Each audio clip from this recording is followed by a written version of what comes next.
I'm doing great, thank you. We were just having sirens going in the background because it's Wednesday and we have the siren check. So I was panicking, hoping those would be done before we started talking. But welcome. I'm so excited to reconnect. I enjoyed our conversation last week and are looking forward to getting into it today. So with that, I would love for you to introduce yourself and just talk a little bit about your role at MassMutual, and then we'll jump into a deeper conversation. That's great. So hi, everybody. My name is Bridget Nelson, and I head up brand performance at MassMutual. So you might be saying, hey, what the heck does that mean? Well, that's why I'm here to tell you. So how I would describe the brand performance team is we are the ones that are leaning into all of the data and analytics that come from our marketing efforts. So that could be through campaigns or other marketing efforts that we have in there. And really, the motto of our team is we look back so we can look forward. So we are trying to find, the stories in the data, combining it with other, insights and, industry trends that we're seeing to really tell this holistic narrative of what happened, what did we deliver, and really how can we learn from that to optimize and, work smarter, not harder in the future. Perfect. I love that. And you and I felt like really hit it off. I had such an enjoyable conversation with you. And one of the things I wanted to start off with was when I looked at your profile, first, love that you do storytelling through data. I mean, that's like our mantra. So I just thought that was a beautiful way to say it. But second, I realized that you started your role about 6 weeks before COVID hit. So you started a brand new role at the company, measuring brand performance, 6 weeks before COVID. So just, talk about like what that was. What did you do? How did you step into that? So it's funny, reflecting back what was only a year ago and saying, wow, I started, right before, the world changed. And it was an interesting time in my life because I had also, welcomed a new baby into our household. So it's just coming back, from maternity leave, net new company, net new role, net new baby. So, it was interesting times. And it was funny because when I think about the team that I work with, and just some of the brilliant, amazing individuals, I always say it feels like, I've been in a long distance relationship with them. So even though we were physically in person, only for like what feels like a minute, the fact that we've, had to, adapt and learn like this, new communication style, like it's so odd to me that I can say, wow, it's only been a year, because I feel like, the broader team that I work with, such as the social team or, some of, the advertising teams, I do, feel like we've been in the trenches for ages together. So it's been great. It's been interesting. Yeah, it's quite a ride, isn't it? It is really hard to believe that it's a year and I'm still sitting at my kitchen table. But, as you were saying, you're stepping into a new role. You've got to figure out what the next steps are in an industry that was already changing at the speed of light. So when you got in there and this started to change at the midpoint of March, what did you start to implement, or what did you stop? Was it something that you looked at holistically and said, let's do a dead stop in our communication to our customers, or did you just change that communication? What was kind of your first layer of approach to the changes? So one of the things that I would say is, it was never a question of stopping, right? Mm-hmm. We wanted to have a presence, and we didn't want to go dark. So I think that, that was a very strong commitment, from the CMO and above. And that was just, our stance. So given that, we also needed to think through, well, we're not going dark, but what are we going to say? So, at that point, it was really a matter of we needed to lean in and pull in data and insights about our customers, right? Where are their minds right now? What is the right, appropriate message that we should be, reassuring them against, during these uncertain times? So the other, interesting, insight that came out of this was there was no rule book or, playbook for, how do consumers react during times like this? So we really needed to lean in and be nimble and just really kind of almost on a day-to-day basis, get a pulse and sense of where the consumers' mindsets were, where they were tracking, what they were feeling, because again, it was just this great unknown. We didn't have those points to say, okay, seasonally, this is where we know our consumers are, which is, more traditional, at the brand level is, there's seasonal trends and they're fairly similar year over year, unless there's a huge disruption in the market. Well, there was a huge disruption in the world. So we just, had to be very agile, nimble, adjust, really lean into the data. And when I say the data, it could be anything. There's behavioral metrics and analytics that we lean into.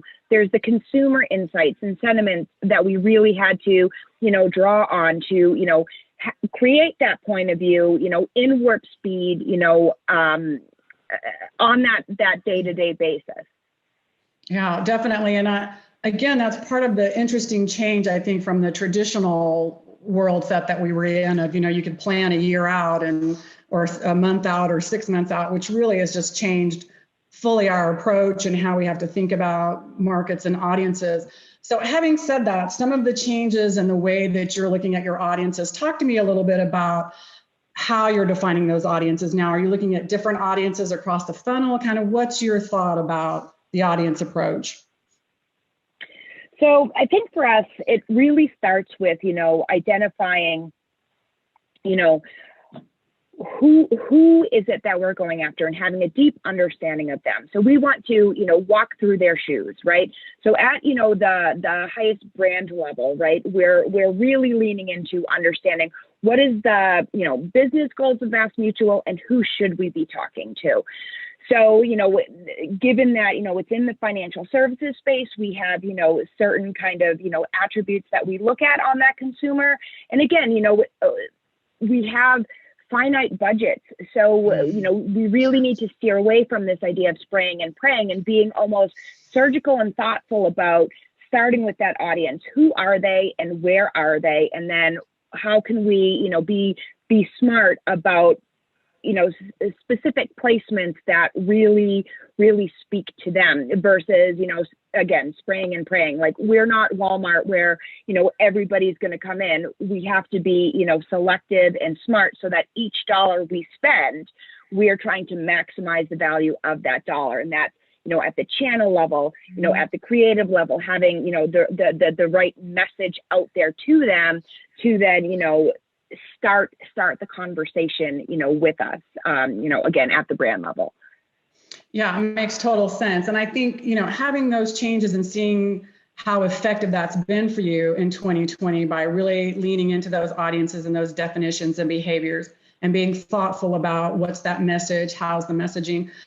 Of those sorts of changes you implemented from 2020, are you seeing things that you think will continue that you'll implement in 2021? Are these strong changes that you will keep? As far as you can tell, I know we don't have a crystal ball, but I mean the way that you're sort of thinking about flexibility of thinking and being able to be nimble. So I think that one of the big things is, the big learning coming out of 2020 is this idea of having to be more nimble and, being more connected to the data on a more regular cadence. Shortening that timeline from it being quarterly planning is, embracing the idea that we might plan on a quarterly basis, but we shouldn't be afraid to pivot as we, get new insights. So I think that that's one of those learnings that, we had to lean in on that day-to-day basis. We had to lean in on that more micro level so we could, bubble up those insights. And I think for us, embracing that and not being afraid to say, okay, we may have to pivot and then pivot again and then pivot again. And maybe that's on a monthly basis, maybe that's on a yearly basis. But I think for us, it's kind of shaken up the idea of, not that it was ever set and forget, but really, away from that more set and forget, a time frame and addressing it on, those lower levels. Yeah, I know, absolutely. And I think it's creative and it's smart in the way that you have to approach that and look at the data to drive what you're doing and have the flexibility to pivot and move from one point to another, as again, there's no real playbook in our in our repertoire at this point, other than what we've learned from 2020 and what's moving into 2021. So those changes that you implemented leading into audiences, thinking really strongly about where they are in the funnel, what's important, what do they need to hear? How are you measuring success? Is that, you can talk about that, Bridget, whether that's tangible or intangible. I mean, how are some of the ways that you said, wow, we really nailed that? Was it, just starting to look at audiences? What were some of the strategies or tactics that you feel like are reflecting success for you and for MassMutual? Yep. So it's a great question. And one of the things that, I would say is, the team at MassMutual has always been, customer centric. Like they have always, guided their strategy based on an audience first, and I think that the reason that they've been so, successful at this is because, again, it goes back, to the money, and they say, we don't have some of the gargantuan budgets that, some of the big players, in our space do. So we need to punch above our weight. And how do we do that more effectively? And, some of the people I work with are just, so intelligent, and they said, we need to understand our people first.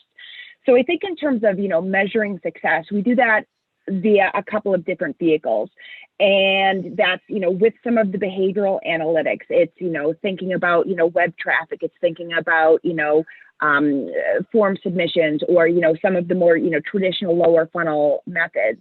Then there's also, with our creative, looking at brand lift and just ensuring that, we're seeing results that way. But I think where the real power comes in is the ability to look across all the different data sources you have, and then, apply that layer, with the consumer insights, and say, what was happening? What did we put out there? What did we see? And then, layering on that fact of, okay, and what is it, that the consumers think about this? So it's not just about, getting a number of impressions. Behind that impression is a person, and we can deliver an impression, but if we're delivering that impression and people are saying, oh, that's the worst ad I ever saw, or, oh my gosh, that makes me, think poorly of them, we need to layer in that context. So really, like, what's the whole narrative, so that we can then say, we saw this, people coming here, we delivered this. This is what they did, and this is what they thought. The power really comes in bringing all of those points together and saying, this is how we're impacting, that person on that individual level. This is where that person is consuming the media that we're serving up. And here's what they're doing afterwards, with that piece of, and this is what they thought of it. Terrific.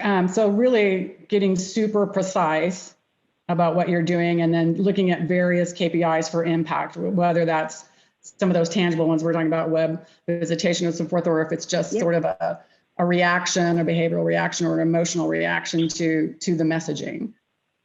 So you're doing that moving forward. Are you beginning to segment your audiences? Are you thinking about audiences separately within the funnel? Talk a little bit about, you and I talked a little bit about it last week. There was and I loved your definition of working with various audiences and how you were looking at them separately.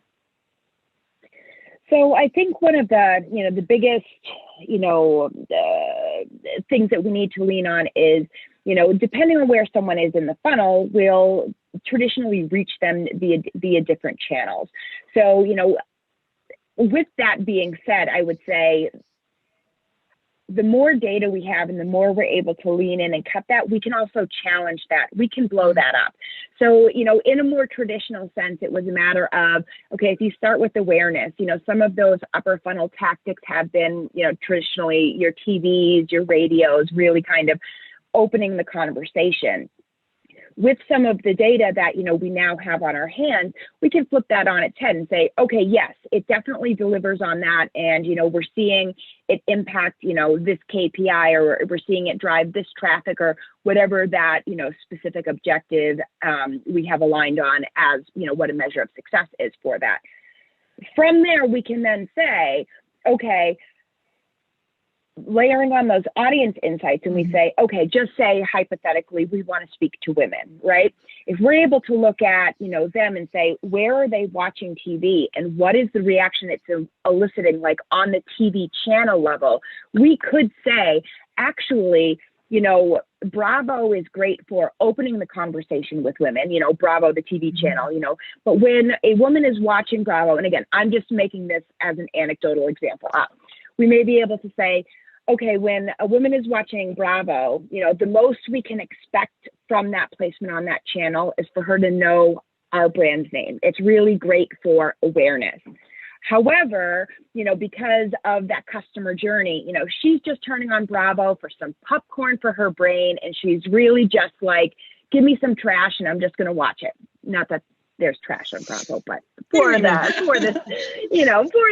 this story. However, that same woman, when she's watching, say, the Cooking Network, and again, or the Food Network, she may be leaning forward a little bit. So we could then say, okay, we got her on Bravo. She knows our name.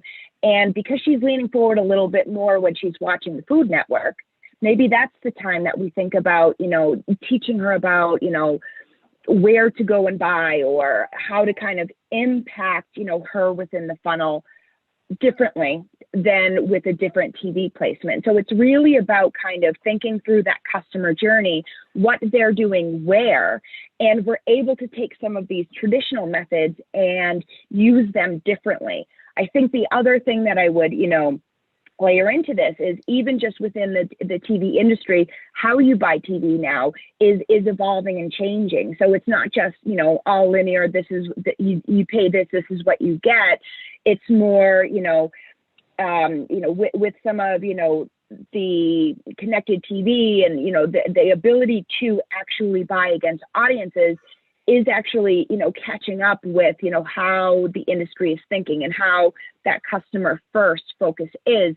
So I think that that's also really exciting to see, is as those changes are happening, our ability to action and, put some of those learnings into account is a reality versus saying, hey, wouldn't it be great if we could figure out, what are those TV channels where you have, women, if that's your target, leaning forward and maybe more receptive to your message. We can do that now. And it's exciting to, see and be able to, again, like bring all of those different pieces together and then say, this is how, we should do that for, the strategy that, and we'll deploy that next week, because now it's more of a different cadence for how we're, deploying and activating these strategies.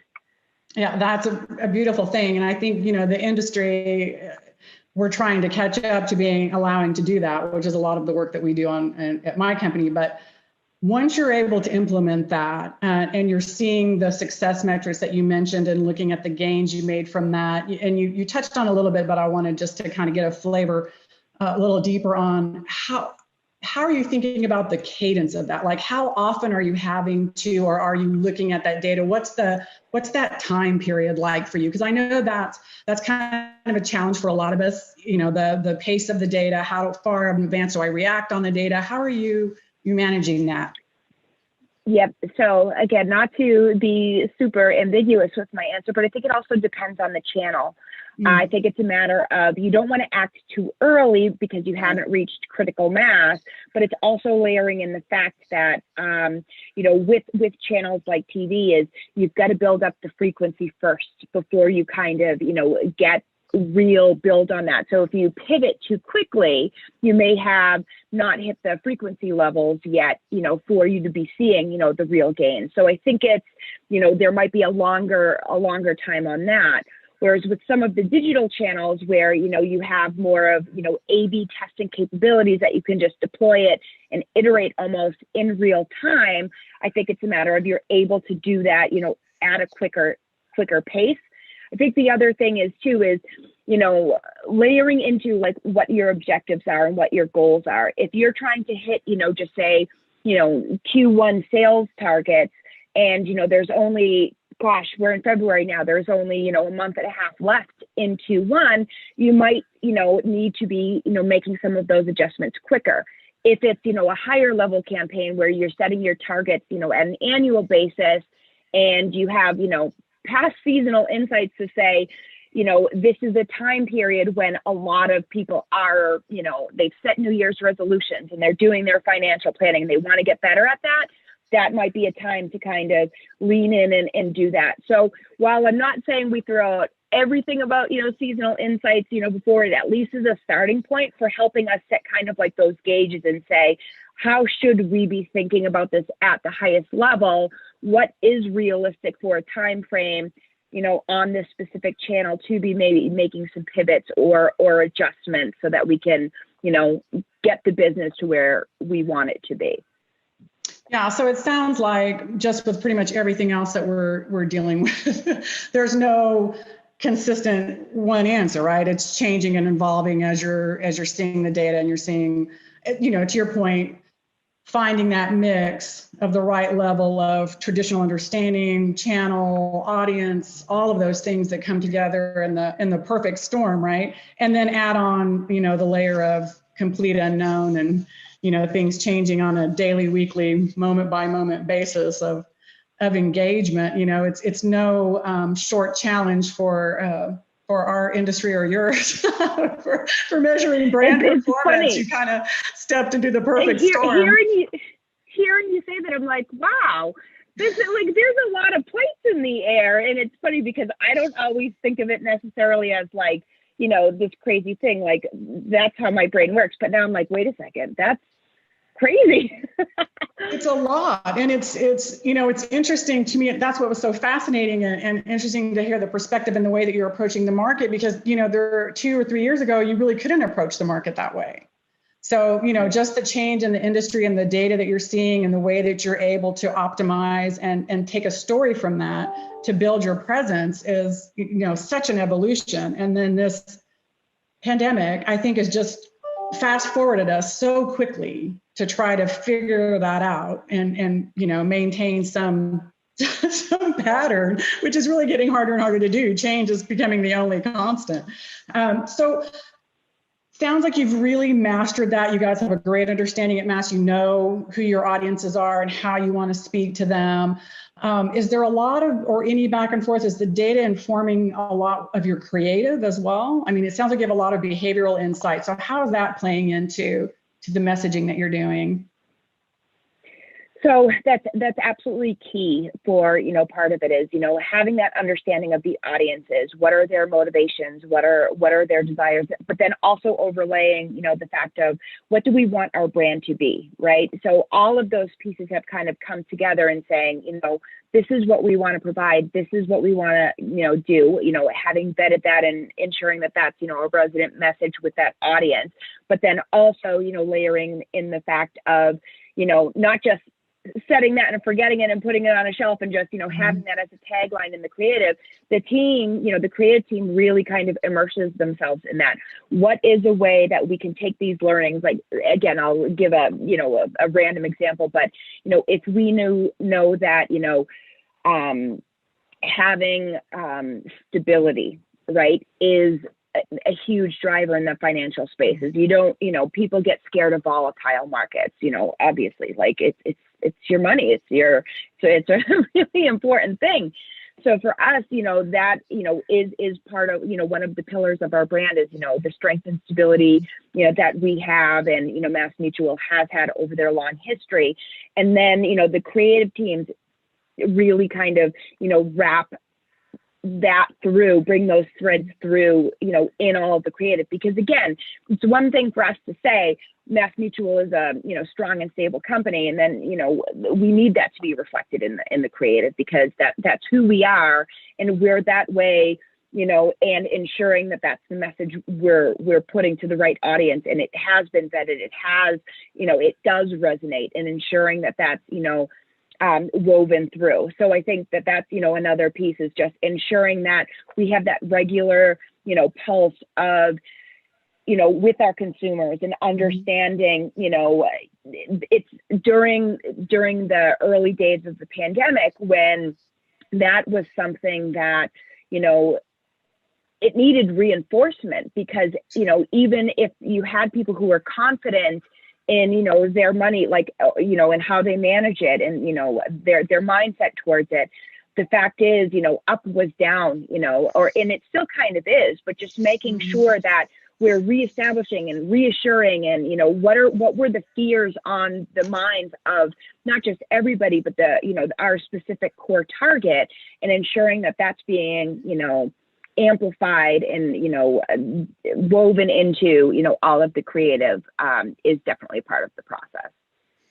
Awesome. And so when you're doing that and you're pushing out that message and looking at your different audiences at different platforms and in different programs and all the things that you just talked about that we're trying to balance and figure out and activate on, is there any part of that, when you go forward with that, do you go full on? Do you do a little bit of test and learn? I mean, how do you dip your toe in once you've decided, here's the creative we want to give a reassuring message, to see how that message is resonating? Do you just roll it out, or do you give a little bit of a test and learn period? So I think it depends on, you know, what type of, you know, advertising, you know, it is. So, you know, we do, you know, work to, you know, do testing, you know, prior, get feedback, you know, vet the messages. But then also too, it depends on if this is, you know, our brand message, you know, ensuring that, you know, that's more, you know, vetted up front versus, you know, just, you know, rolling it out on TV and saying, see you later. I think that, you know, with some of the capabilities on, say, a social channel where you can do more of that, you know, A/B testing, we might have more options that we put in, A/B test it, and then, you know, optimize, you know, that way. So I think it again just depends on what type of campaign it is, what the objective is, you know, where we kind of lean in and do things, you know, prior to flight versus in flight. And, you know, again, the channel layers into that. So that's going to be my answer to everything is, you know, the channel and the objective. Well, because you know, it is. But, you know, I think it's interesting that sometimes in a perfect world, you can start with that message in a social platform or in that arena, and that resonates so well that you can then push it out to a bigger audience or to cross channels or cross platforms or the sort of thing. Do you see some similarities in messaging? Like, it's not always a different message, right? Sometimes it's a consistent message, or do you find it's very siloed by platform, by channel, by, do you know what I mean? Yeah, so we do, you know, with the brand level campaigns, is we do have, you know, the overarching message, and then we activate it, you know, within the different channels, but it's all like, you know, one cohesive campaign, you know, a similar message, you know, maybe there's tweaks in, you know, imagery or, you know, copywriting that, you know, that's what we're looking to optimize.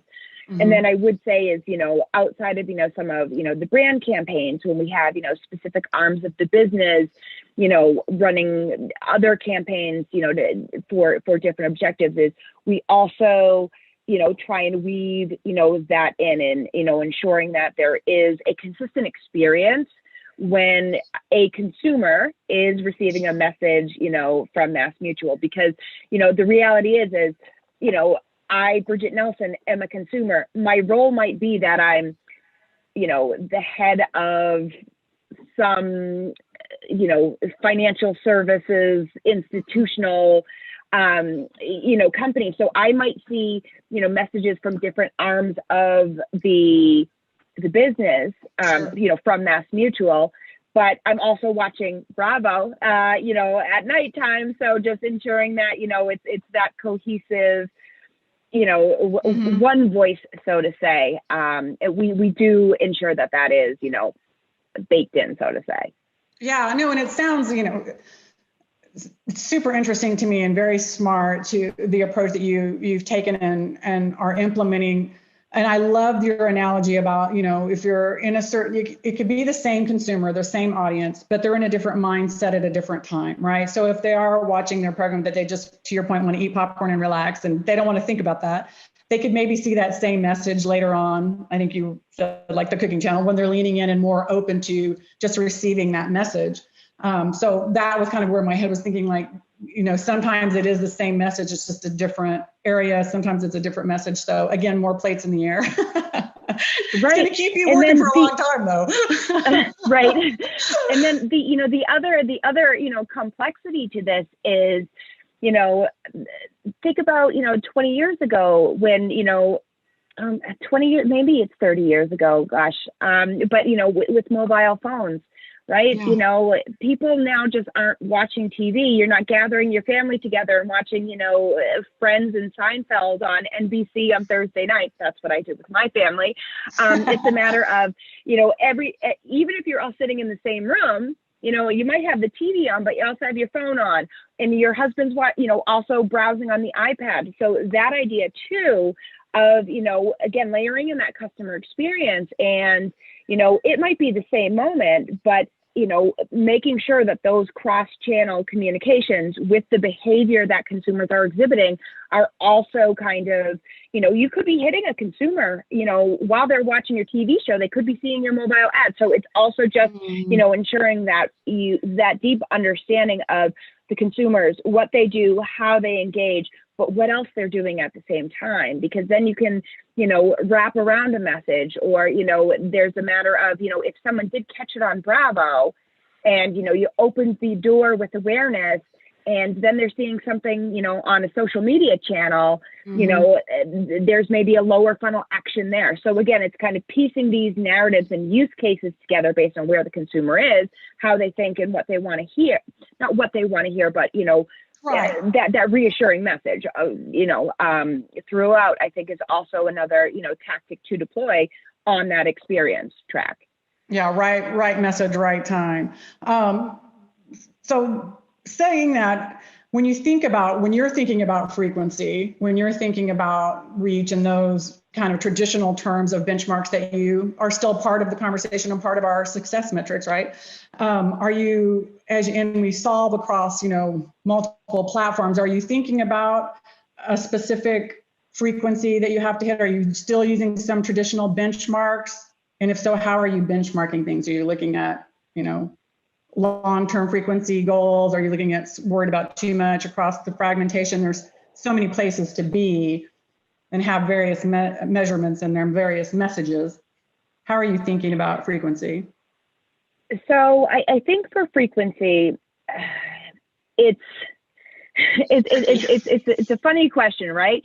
Because if you hit someone at the, on the right day at the right time, and it's with, the right ad, and they sign up and buy something, that frequency, that one, that's all you needed, right? But the reality is it doesn't, always, work that way. And, you need to, it's almost like orchestrating a symphony, right? So you might start with, your TV, and you have to hit a certain frequency within TV, but the role of it there is,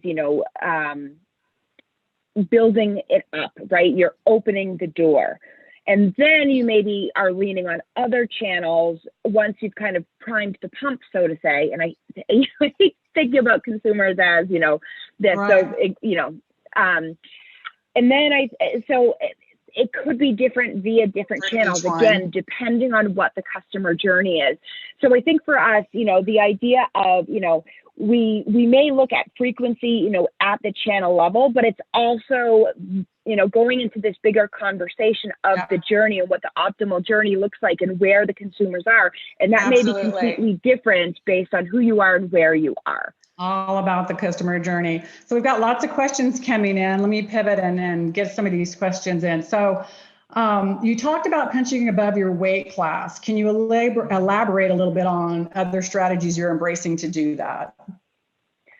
So I think with that, the biggest, advice I have is the ability to understand your consumers, really walk in their shoes, and, just be super, super, super thoughtful about where they are, what they're doing, and having that great baseline of understanding for them. What are they doing when they're watching TV? Like coming up with those use cases and really, diving in deep there. And then also, thinking about, what your budget is and how you can spend. If, the majority of their time is, on one channel and another channel, how can you bring those pieces together? So I think that, again, it just goes back to knowing the consumer, really narrowing down into, who is it that you're trying to reach, and getting that, in-depth understanding of them.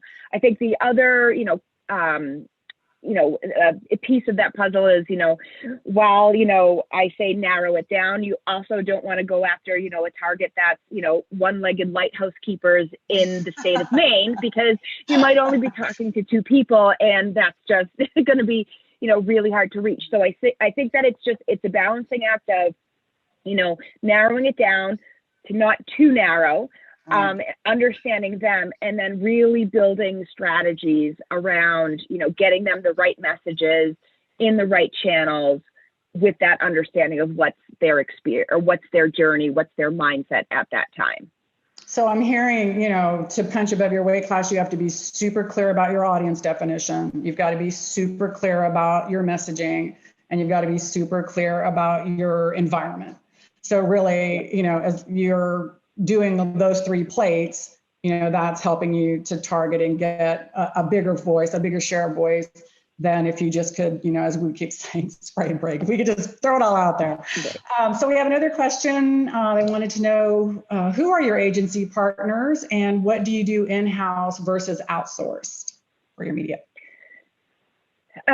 So we work with Giant Spoon as our media partner. And what I would say, all of, the measurement and analytics we handle in-house. So, they're great, with, helping us, build out the strategy and, do that. But we're also, it's a very, I definitely say it's a partnership, in that, with the in-house capabilities of, what we're building, there's a lot of power in that, because from our owned channels, our website, our social channel, our corporate social channel, we're able to dive in and bring those metrics in. So the ability to kind of have that holistic story, connecting lots of those data points, and then having, those conversations, with Giant Spoon about, what it is we're looking to achieve, what is the story that we're seeing, how can we lean in, based on any new learnings and insights that we have. And I think that 2020 was a great, example of, it being non-traditional. So the, ability to do that, again, in real time, was exciting, interesting, but, I'm such a data nerd that I'll also say it was fun to have experienced. Awesome. Yeah, I really get to prove out some of the things you were thinking and strategies that you had in mind. Now you get to prove them out. Let's see. So we have you adopted any kind of tech platform internally? Like we have the AND platform, it's an end-to-end user platform, to make it easier to optimize and to be more flexible. Have you guys adopted any tech platforms yourself? So no, not that I'm aware of. Specifically not designed. Yeah. But a lot of, for our own channels, there is a lot of focus on, MarTech. I think that's an opportunity, area for us to really, lean in, and, potentially grow. I know it's, on the radar, for us this year, that's, an opportunity. But we're kind of building the plane, as we're flying it in the best kind of way. And I think it's almost like, that old saying, like, how long is a piece of string? Once you start seeing what you can do and you start pulling that string and it keeps going, and then you realize, wow. So, you're evolving and catching up. And then, that's when, you're able to pull in, some of these efficiency partners. So, Yeah, good answer. Because it is building as you go and developing as you go. And with the amount of data that you have and are already using, it's just the next step in how do I start simplifying that process and taking some of those plates out of the air and putting them in, putting them a little easier. If there is such a thing as easier, I don't know.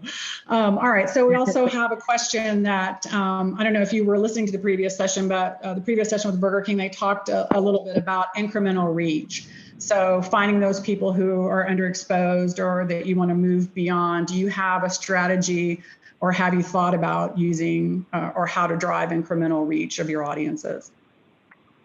And that could be by platform, that could be by extending beyond who you're, any of those audiences that you feel that you're missing, if I'm reading the question correctly. So, yeah, I think for that one, the this question has me a little stumped. So what I would say is, it's the idea around, we know who we want to go after, right? But obviously, for that, the incremental reach, there are additional people that we're exposing. So I think for that, it's almost a matter of understanding, or mining that data to understand, is there a potentially high potential audience that, isn't kind of on, the where we're going after. So I would say that we do lean into that, and it's more like on a campaign by campaign basis. So far, what I would say is, there's been nothing yet that we've kind of leaned in and say, okay, we have to, start pursuing this, but we are kind of keeping track of what are some new opportunities for us to, potentially, grow. So I think we're at the early stages of some of that. It's definitely a great area to, again, be challenging ourselves and making sure that, we are keeping ourselves accountable to making sure that we're speaking to the people that we should be speaking to, and, being inclusive there. And I think you sort of answered that too, when you were talking about how you're looking at frequency and thinking about the funnel and just that precise audience definition. That's sort of, if I'm reading that question correctly. So I think you sort of answered it in just different buckets, right? Rather than just lumping it into incremental reach. And then I have one more, I think here. Yeah. Or two more. So and we usually get this question at some point. Any suggestions for vendors that would like to work with you? So they're going to all call you immediately. So, with the vendors, I think it goes back to the idea of, what's the objective? What are we looking to solve? So, I think that, there's a multitude, of different, vendors who, all have, specific strengths. So I think it's a matter of, ensuring that, in our toolkit, we're, leaning into and, leveraging, the relevant vendor to address, the business question based on, what it is. So, I could sit here and rattle off, 15 amazing partners, but I also think it's a matter of, what's the business question that we're trying to solve, and, who is, an expert in this field that, could also make us smarter and, push the thinking there. Yeah, what's the relevancy? So I just have a couple more questions, and these are not from the chat. These are just questions that I had for you. And Davina's on. Hi, Davina. I'm thinking of her because one of the questions that we typically like or used to ask pre-2020 was what kept you up at night. We've changed that because the list is too long. But I want to know, what gets you up in the morning? Like, what gets you really excited? There's a lot of Groundhog Days with this thing. And what gets you up in the morning? What gets you pumping? So again, just go back to the fact that I'm such a data nerd. I call myself a data detective. And the reality is, like, in my job, like, I get to pull all of these, pieces of data together. It's like I have a cold case and I'm following new leads, and I might go down new, and it's exciting. I'm just so curious. And, following data is a way for me to kind of like calm the curiosity, or actually feed into it, because then it's like you get some data and you're like, oh, I want more. So for me, I love the fact that, I have this job I love, that, I get to do the things, that I love to do, and you never know how it's going to look.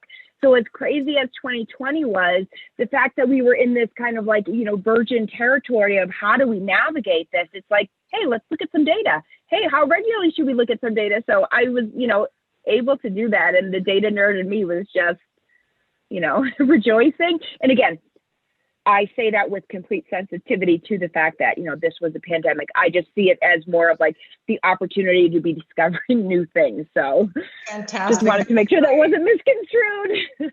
Well, Oh, guys, that was great. we're going to have to wrap, Lesa. Sorry. I wish we had, I'm sure we could go on and ask you more questions for another hour, but we have another speaker teed up. So I'm getting notified that we want to make a quick transition, if that's okay. But just really quick, just to summarize, thank you so much, Bridget. What we heard, customer centric. I love it.